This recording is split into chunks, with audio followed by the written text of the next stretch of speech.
Hi, how are you? Now I'm going to talk about research on syntax. My name is Moko from Sanata Dharma University, Yogyakarta. Now let me start with the concept of syntax. Syntax is a branch of linguistics which studies the arrangement of words to form phrases, clauses, and sentences. And then a phrase is a group of words which function to form a larger phrase, clause, and sentences. So the function is to form a larger phrase, clauses, and sentences.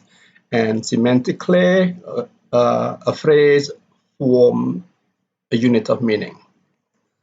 Now, a clause is a group of words which has a subject and a predicate. So the difference between a phrase and a clause is that a clause has a subject and a predicate, which can stand by itself, a main clause, or help another clause or another unit in a phrase. For example, a subclause.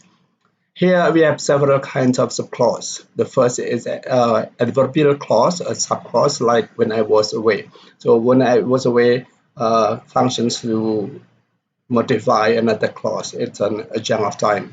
Or we have relative or adjective clause like in the book which I read. So which I read here is a relative clause which modifies book or which adds information about the book.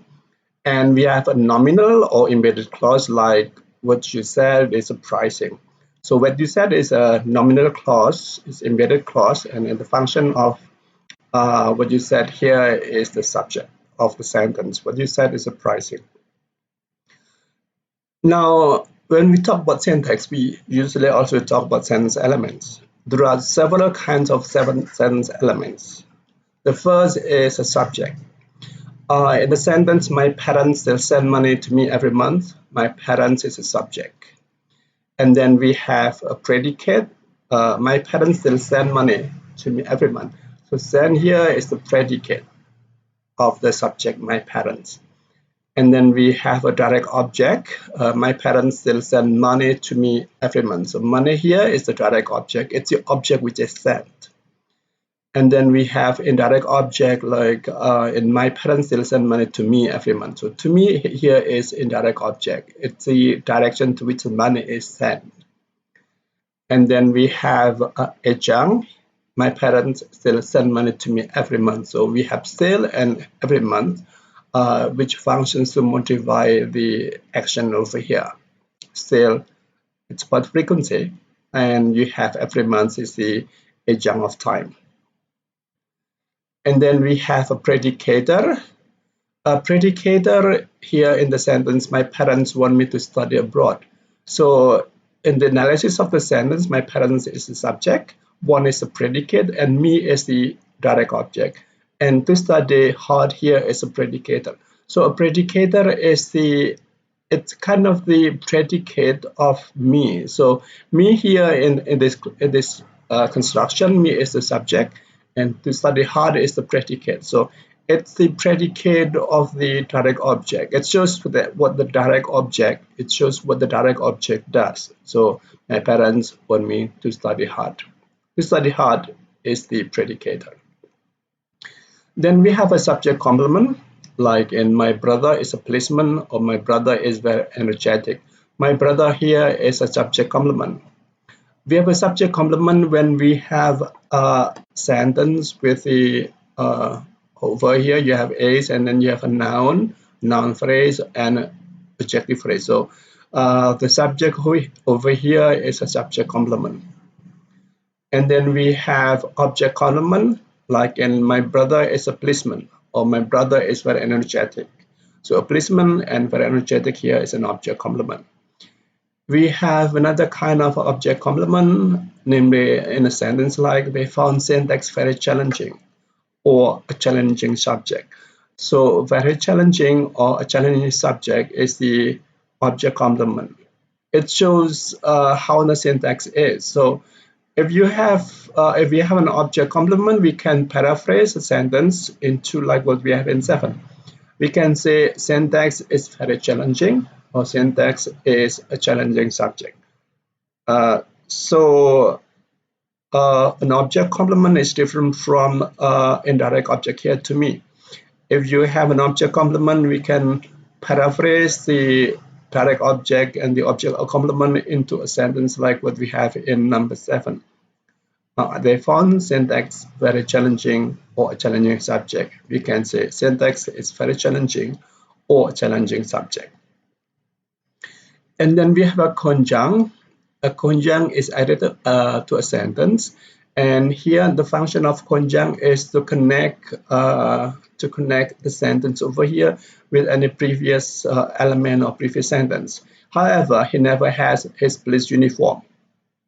So, for example, here you have my brother is a policeman, and then here the next sentence you can say, however, he never has a police uniform on. So, however, here connects he never has his police uniform on with this sentence. So a conjunct functions to connect a sentence with the previous sentence. And then number 10 is a disjunct. You have, frankly speaking, I don't know what he really does. So frankly speaking, here is a disjunct. A disjunct is an additional element in a sentence which shows the function, well, it shows the attitude of the speaker. So frankly speaking is my attitude, and that's the attitude is directly to this this part. I don't know what he really does. This is, in this way I talk frankly, I speak frankly. So once again, a disjunct is an element of a sentence which gives comment to the sentence set over here. If you have a subject, you can ask who still send money to you every month, and then here you can say what do your parents do. You can say what does your parents send you every month. You can say here with the who did your parents send money to. Here you can say how often or when to your parents send money. So here we can ask the sense elements of here. My parents want me to study hard. What do your parents want you to do? To study hard. Here you can ask who is a policeman, who is very energetic. So we can ask a question over here with who is a policeman, who is very energetic. And here, what is your brother? He's a policeman. How is your brother? My brother is very energetic. What do you think of syntax? You say we can ask a question like what did you find syntax? But usually the question over here is what do you think of syntax? I found syntax very interesting. This number 9 and number 10, however, you cannot have any question. You can ask any questions here in which you have however is the answer. Number 10, I think you don't have a question to ask your attitude to what you're talking about. So and that's the difference between the conjunct and disjunct and the other elements. 1 to 8 and 1 to 8 the sense elements, you can still, or we can still ask questions. Now let's continue. We have in a phrase, the elements of a phrase form some relation or some syntactic relation. The first kind of relation is like a beautiful performance and show, and that easy. So here, gives some kind of determines the performance. It determines the number, and the here makes the show definite. It's this show, not that show. And that is, and this is also determinative, meaning that the level of easiness is like that. So the first kind of relation of elements in a phrase is determinative, performance, the show, and that is. The second is adjunctive. An adjunctive relation adds information about the head. For example, drive carefully. So carefully here modifies drive. Very consistent. Consistent has an adjunctive relation with consistent, very and consistent. And rich people. So rich people here modifies rich here modifies people. So the relation between here is adjunctive relation in which we have a head and a modifier. It doesn't matter whether well, in this theory, it doesn't matter whether carefully here or comes after or before. You can say carefully drives or drives carefully. but with very and rich, I think the position is fixed. The next element is complementary relation. It's a relation like in drink coffee, plan to go, on the table, before 9, in a grammar book, and love story.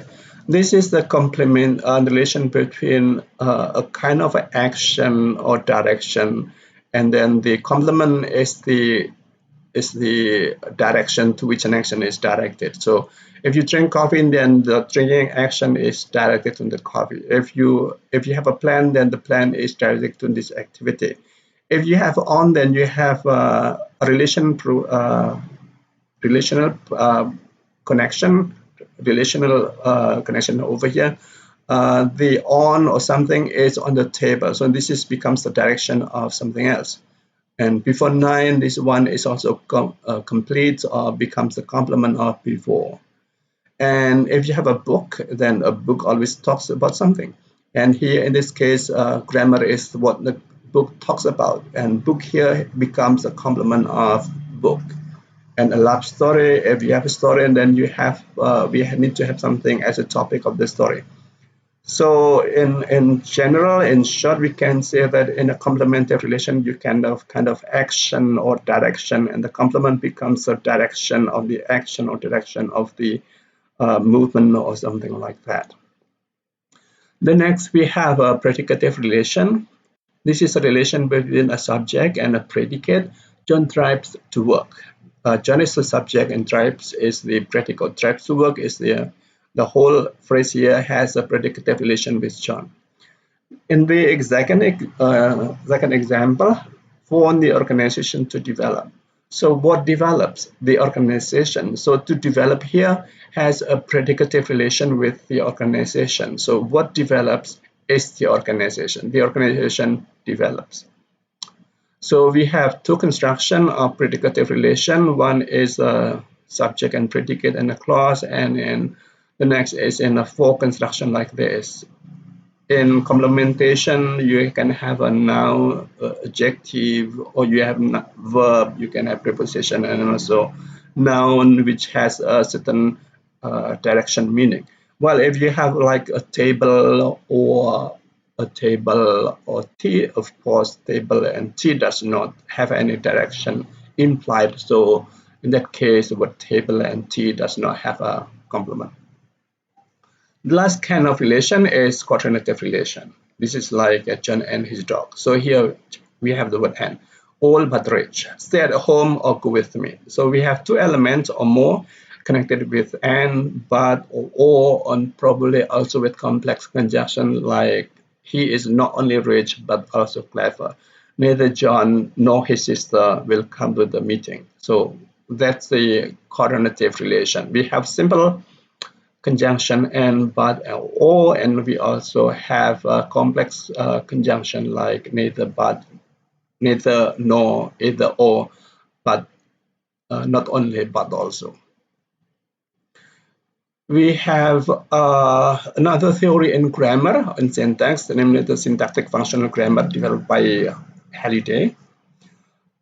This one is the concept here, the term here, systemic functional grammar is a grammar of meaning or a text grammar by Halliday and Matheson 2004.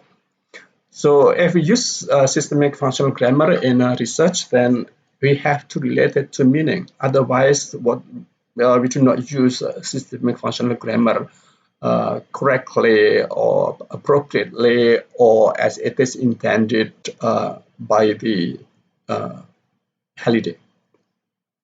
Then according to Halliday, language operates with three meta functions. You have the additional, interpersonal, and textual. Additional meta function.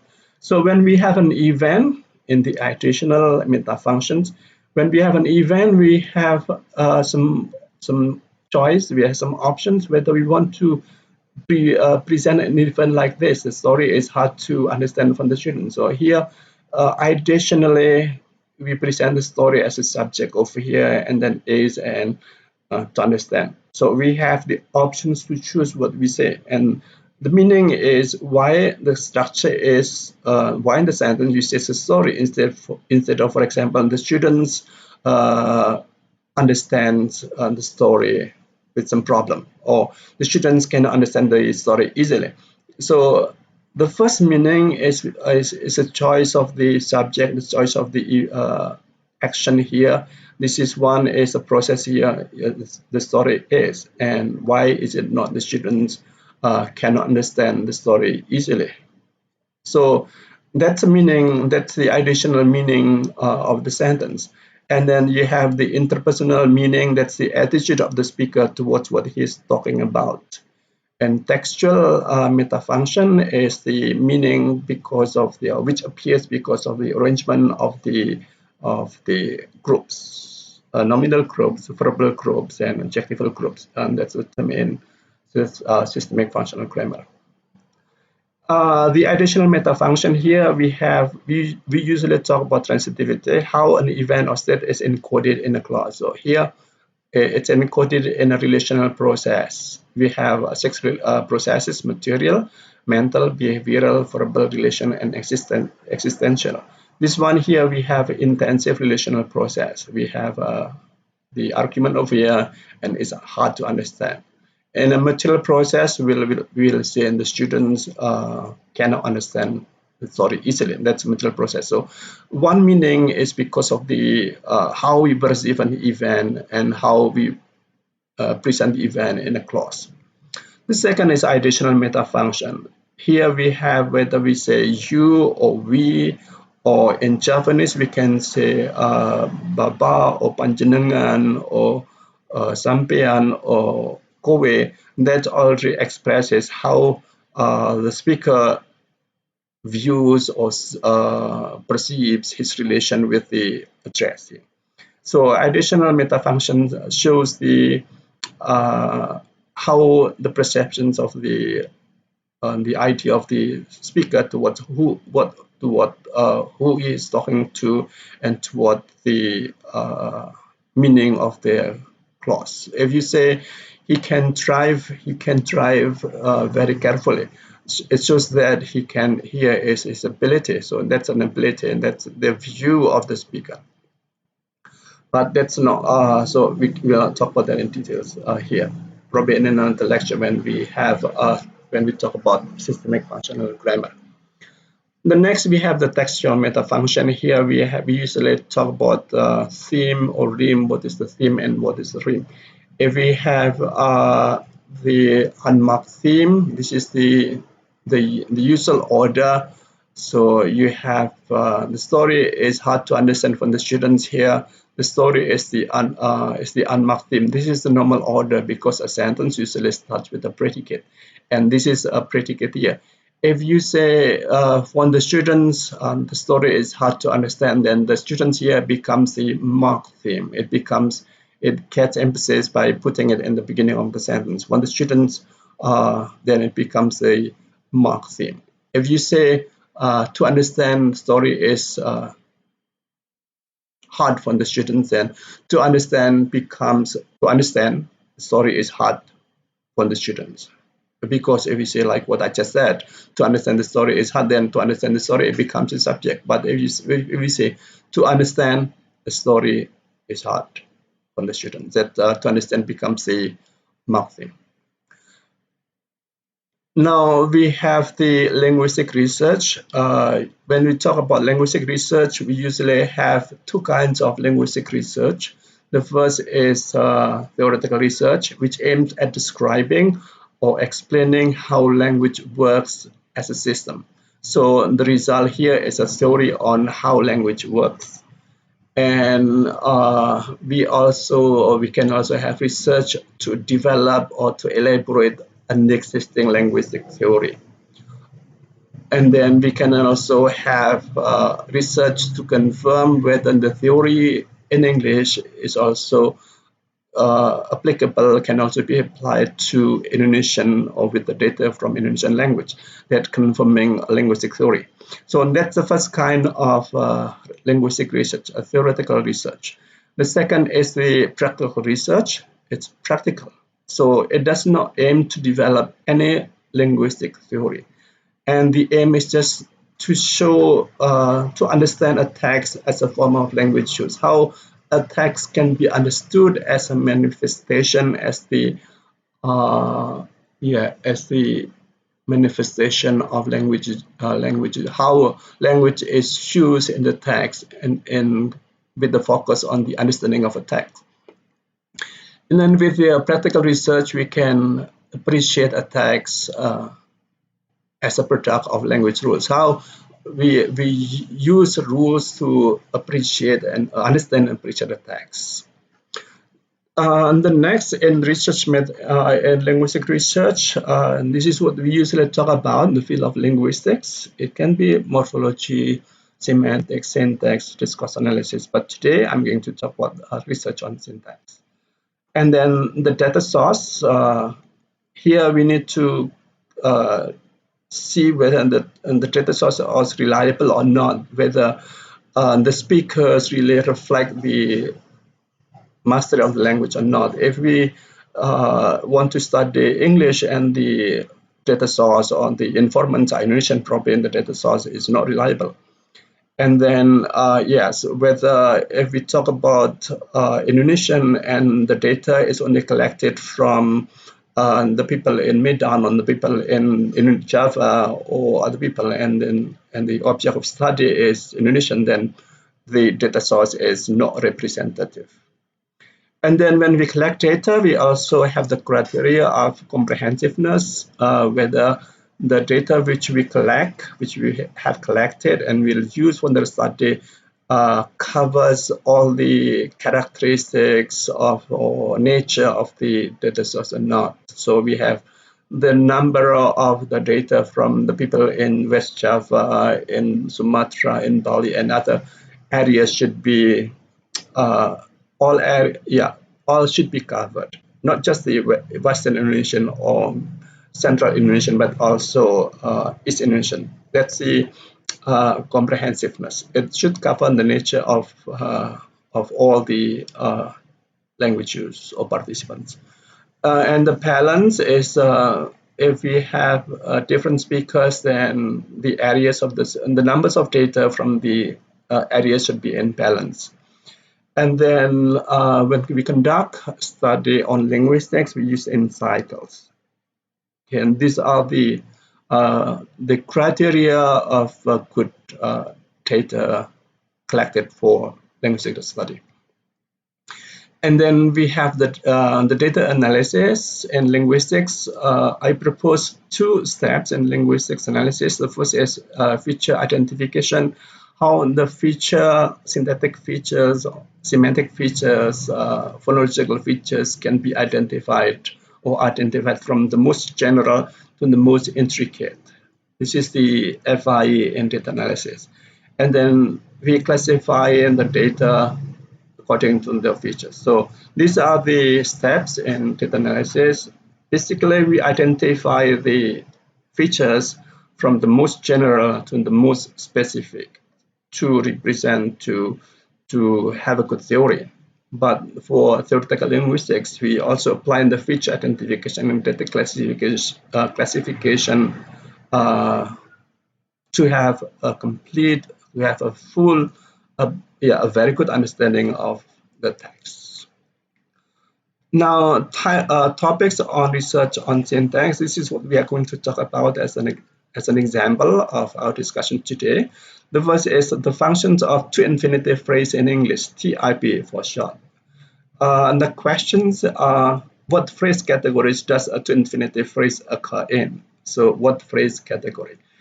Can be a noun, adjective, and so we try to see how in what categories. The second is what are the functions of the to-infinitive phrase.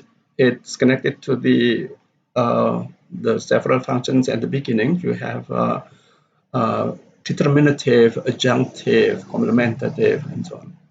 And then the next, I'm going to talk about the study on Ernest Hemingway's A Clean, Well-Lighted Place using a systemic functional grammar analysis. It's an EHS for short. The question is what linguistic features are employed in Ernest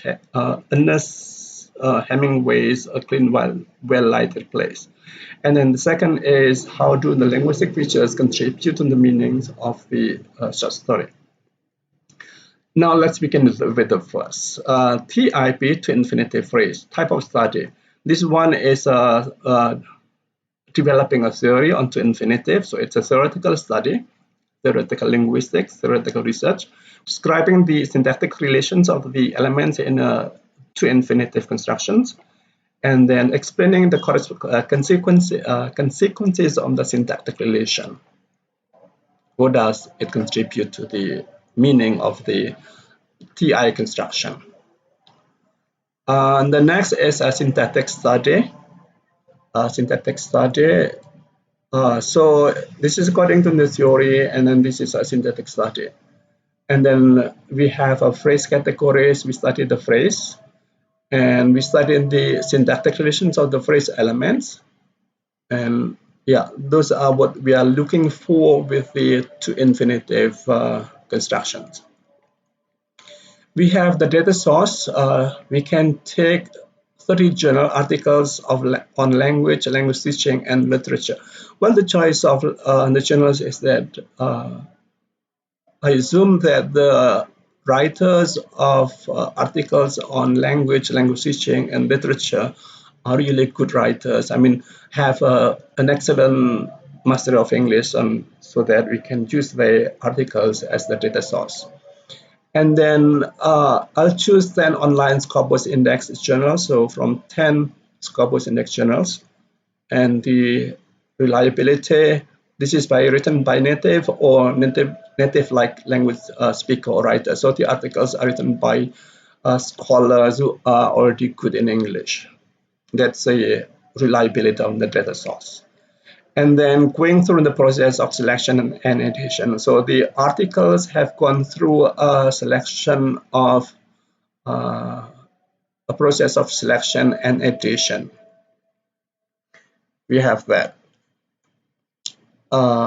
Before an article is published, probably it has undergone several revisions, probably just 2 or 3 revisions before it is accepted for publication. And the presentation, they are written by educated writers, and they are written by reviewed scholars. If we have Scopus Index journals, and the reviewers come from different countries, and we have like usually 2 reviewers from experts.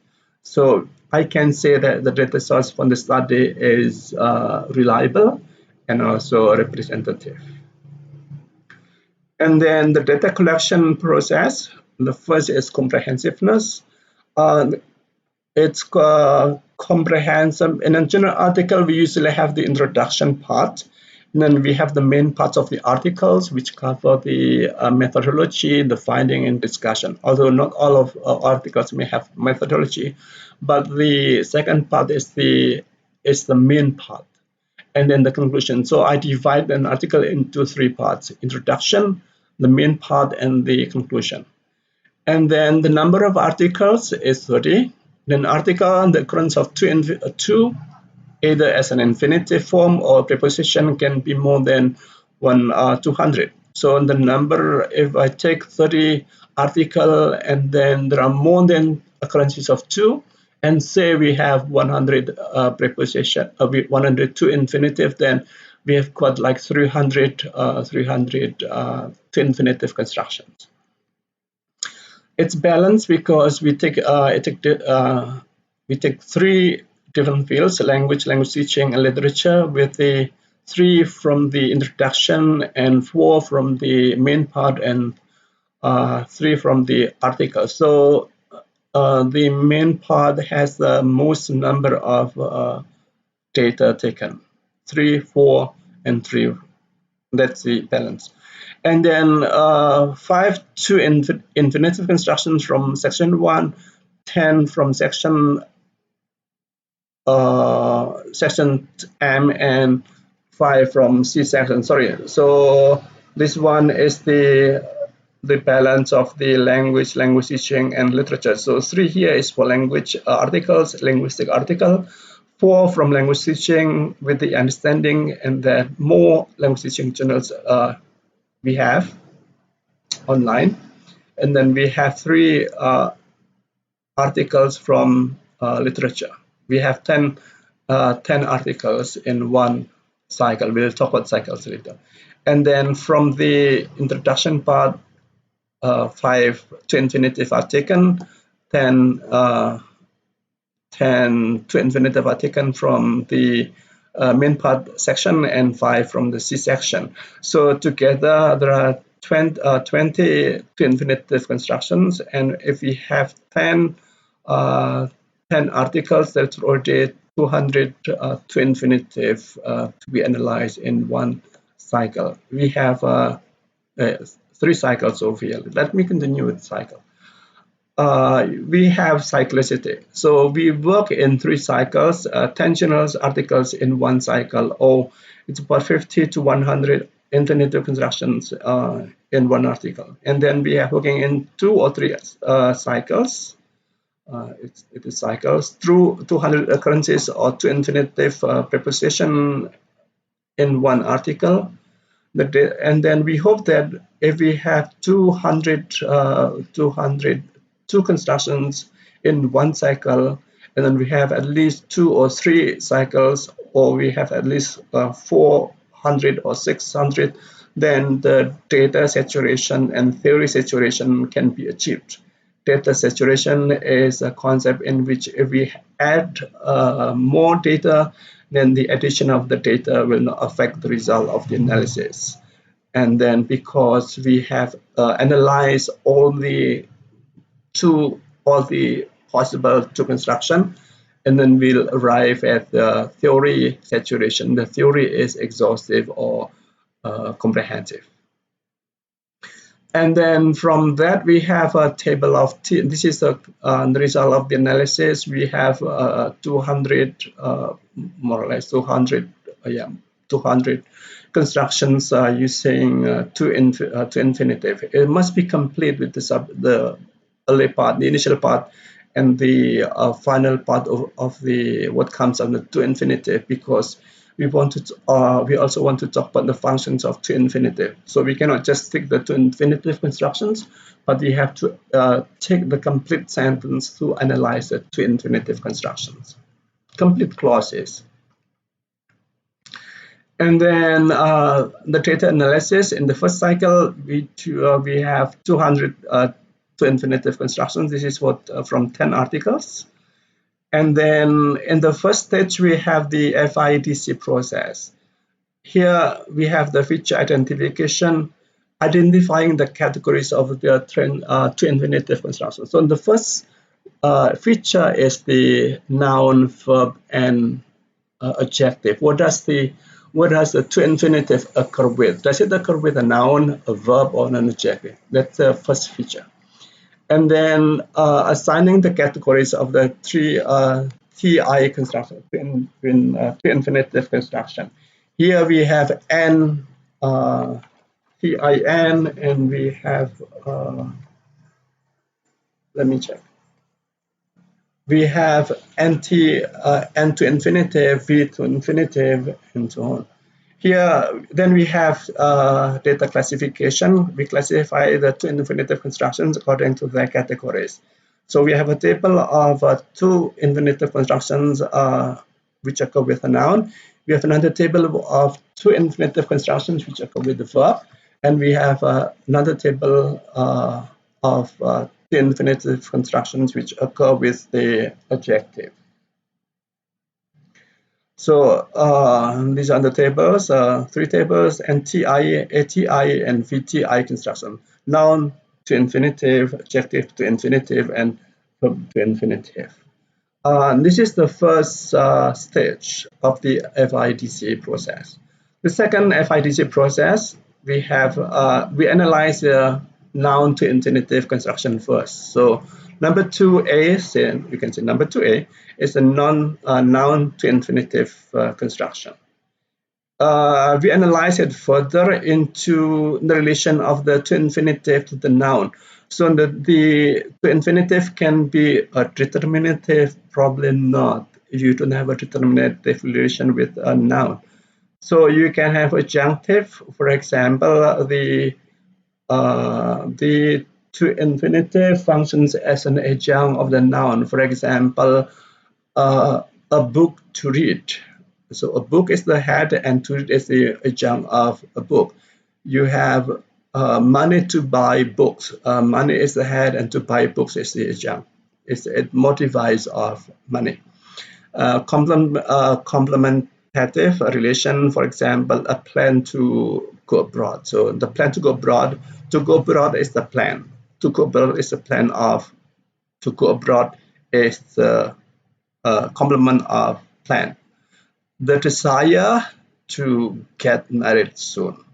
The desire to get married soon. So to get married soon is the complement of desire. What is his desire? To get married soon. So that becomes the complement. We have a predicative relation, for example, for the organization to develop well, the organization to develop well. So in the construction for the organization to develop well, the organization is a subject and to develop well is the predicate. And then we have the coordinative relation like to sing and to dance. And then we have the coding. Here, the coding, we have NTI as an adjunct, NTI as a complement, NTI as predicative, and so on and so on. And then after that, we classify the NTI constructions according to the syntactic relation.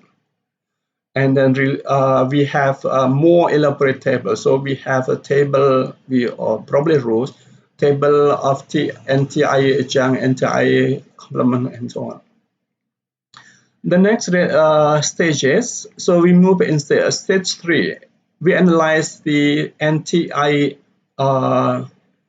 adjunct, and we analyze the stage 4. We analyze the NTI adjunct. So we analyze this into further relation, and we analyze stage 4 is with a further relation. So stage 3 is still with analysis of noun to infinitive. And then we have another analysis of stage 2 of adjectives to infinitive. And then you have constructions and strategies relation. Oh, I mean stages here. Construction and stages. The stages, it goes with stage 4, stage 5, and so on. This one should be for 2. Yeah, the stage 2 of verb to infinitive constructions. And then we analyze the relation of the to infinitive with a verb. If we have want to go is want to go is complement. To go is the complement of want. The plan to go and the plan to go is the complement of want. So let's see what we have in stage 2. And then you have also here in adjunct to infinitive, we have ready to go. Ready to go. To go is what are you ready for? To go. So to go is a complement. If you have difficult to read, that is difficult to read. Yeah, you have nice to eat. The food is very nice to eat. It's good to see. So that's probably an adjunct. So we try to see in stage 2, we try to see the connections of the to infinitive with the adjective. And then here in the next stages, we try to see how the connections in a more elaborate. Do we have smaller or more subtle features? And then after that, after we finish with the most subtle features, we continue with the cycle 2 with the next 10 articles. So we have finished with the first cycles of 200 construction. Now we continue with the it's proceeding from stage 1, stage 2, and so on. And going on cycle 3, if analysis will yield a new finding. So after we finish with cycle 2, we can go to, or we need to go to cycle 3 if the analysis still yields or still gives new finding.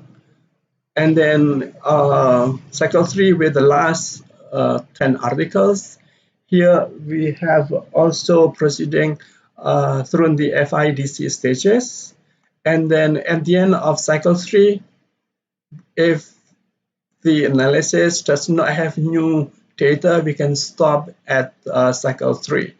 And if it is still if we still have new data, then probably we can continue with cycle 4 if we still have money and time.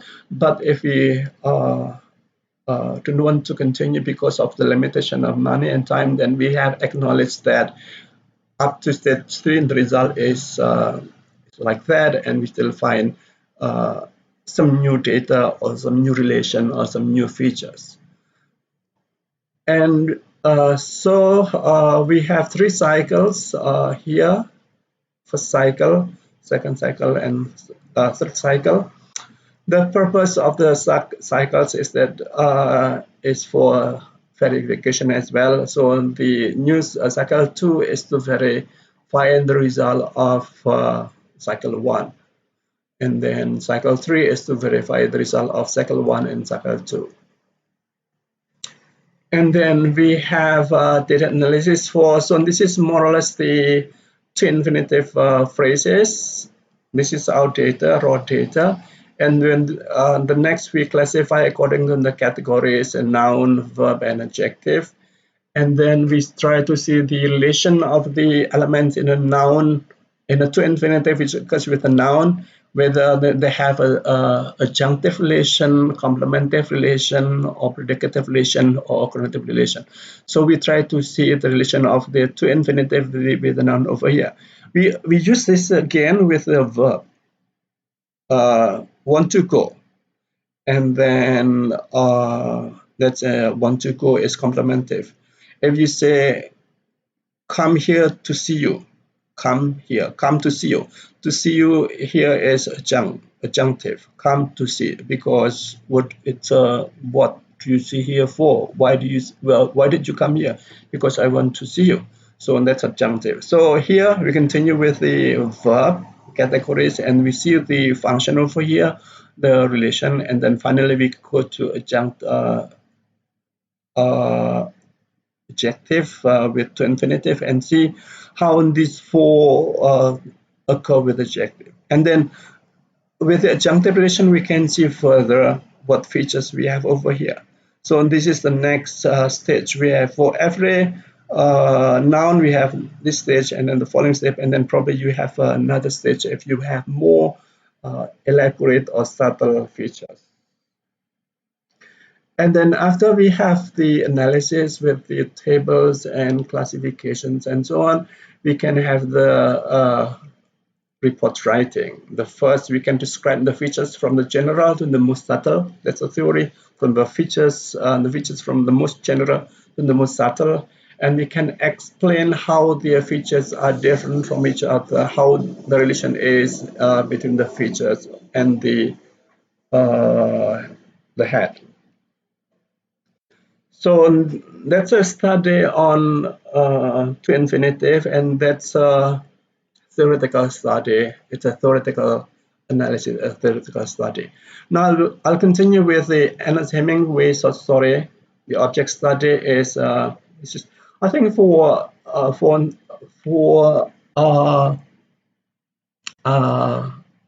what is it? For a practical study, the term object of study is more suitable than source of data, because we have just a fixed object of study. We only study one text. We do not study several texts to get a theory, to develop a theory, but we only study one text, and then that's the object of the study. It's not the source of data, but that's what we want to study. That's what we want to understand and appreciate. So I prefer to use the term object of study for practical research. The study has the clean, well-lighted place as the object of study. While a clean, well-lighted place is first published in 1933, and it's also included in the Winner Take Nothing. It's included in that collection. That's the information about the object of study. The reliability and representations, because this is one of the best of Hemingway's short story. So we can study this to see how Hemingway writes his short story. Probably we can also appreciate his style in writing a short story using a clean, well-lighted place. And then it reflects him. The choice of the short story is also because the short story reflects the life view of Hemingway. The philosophy of which Hemingway takes or follows is also well reflected in the short story. So that's the reason of the choice of the short story, and that becomes the reliability and representation reason for the choice of the short story. Now we have the data collection. It's comprehensive because we study all the clauses by the waiters, the old man. In the short story, we have old and young waiters. The old man and the narrator are taken as the object of study. So all the clauses spoken by the waiters, the old man, and also the narrator are analyzed. So that we can say it's comprehensive. And then it's also balanced because all aspects are attended. All the we have the clauses from the waiters, the two waiters, the old man. So it's all, you can say they're balanced. And then we also have the cyclicity. One cycle, we only work in one cycle here because all the clauses are taken as a research data. So we do not move in cycle, but we just one cycle because the object of the study is also the because a short story is the object of study. And then the text is broken into single sentences and clauses. We have data analysis. The first is the FIDC process, the feature identification. We here identify the clauses according to the character involved. So we classify the clauses according whether the clauses is said by the waiter, the young waiter, the old waiter, the old man, and the narrator. So here, that's the first cycle, and then we can assign the code like after each clause we can write a YW or OW and OM and N as the code of the clauses. And then after that we classify them into 4 tables according to the character or narrator. After that we have the next step. We identify the additional meta function of the clauses. So the feature here is whether the clauses are material. That's a feature. Material, mental, behavioral, verbal, relational, or essential. So we analyze the clauses of each of the characters into according to the processes. And then we can assign, for example, YWMT. This is the clause by young waiter, and the clause belongs to a mental process. This is the clause by the young waiter, and the clause is a mental process, and so on. And then we classify the clauses according to the codes. And from that analysis, we have tables of the transitivity analysis. So one table from the young waiter, and then we kind of break into rows or smaller sections of the table or new tables depending on how complex is the table according to the transitivity analysis. And then this is stage 3 of additional meta function. We identify the reasons of the choice of the material process in relation to the meaning of the short story. So, for example, in the previous example, I have the test is hard for the student to understand. So, why is the sentence using a relational process? Why the sentence does not use the material process? In the previous sentence, we have a sentence. The test is difficult for the student to understand, and that's a relational process because you have difficult and is. The question is, why does the sentence have the structure? Why is it relational? Why is it not material process. So that's what we also do here. We ask why this sentence uses material process instead of of a relational process. We try to the reason for that in relation to the meaning of the short story. And then we assigning the codes such as OM, OM, MT. This text uses a relation process because it shows up the background. This is the background of the old man. This is the background of You Are Still Single, for example. This is he has a tragic life. He doesn't have a wife. That's a relation process, and that's a kind of it keeps the background of the of the character. Or is it probably because it's the current action of the old man? This is current action. So we identify the reasons for the use of and the choice of the transitive process. Then we classify according to that, according to the codes over here. And then we produce tables for the reasons of the choice of the build process. So we have an exhaustive table which shows the reasons for the choice of the transitive process.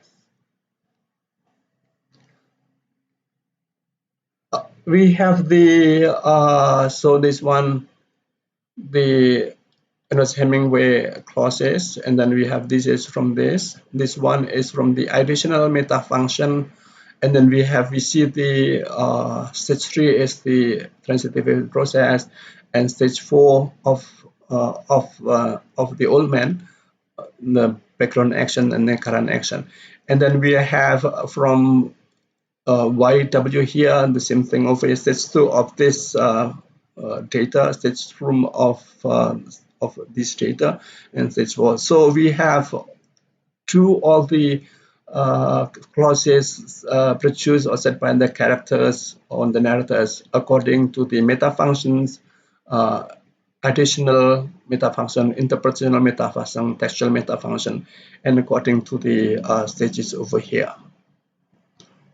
So it's very complicated, but finally we will have a good picture of how the story is written and why in the construction or why in the sentences is like that, and how the choice of the construction, the choice of the transitivity process is used by the writer.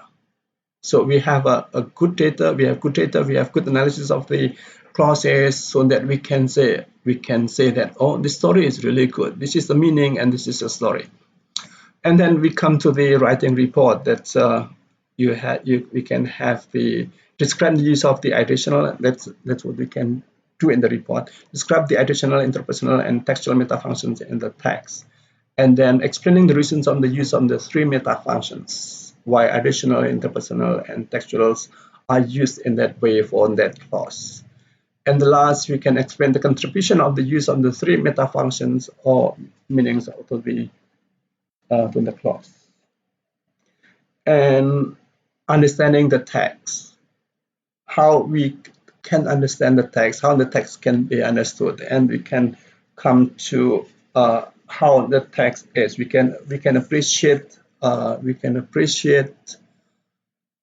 text. So if we use systemic functional grammar, we can use all of them, or we can also use the additional or interpersonal and textual. But if we only use the additional meta functions, and then the readers know that the short story is also rich in the interpersonal meta function and textual meta function, and the discussions is still missing if you do not use all the meta functions, and the research report, the research on the article is probably not very good. Furthermore, it's even worse if an article only talks about the analysis or additional, interpersonal, and textual without going to how the text is understood and how the text can be appreciated. Because as we know, the systemic functional grammar is meant as a grammar of meaning, as a grammar of text. So if we do additional, interpersonal, and textual meta functions, once again, it should come to the understanding of the text and appreciation of the text. And then if we choose only the additional, interpersonal, or textual meta functions, then we have to have a strong reasons, a strong proof that with just the one meta function, then the analysis will really come to what we can say upon the text. But if the analysis is just simply an application on the theories, then we should not do the systematic functional grammar analysis well.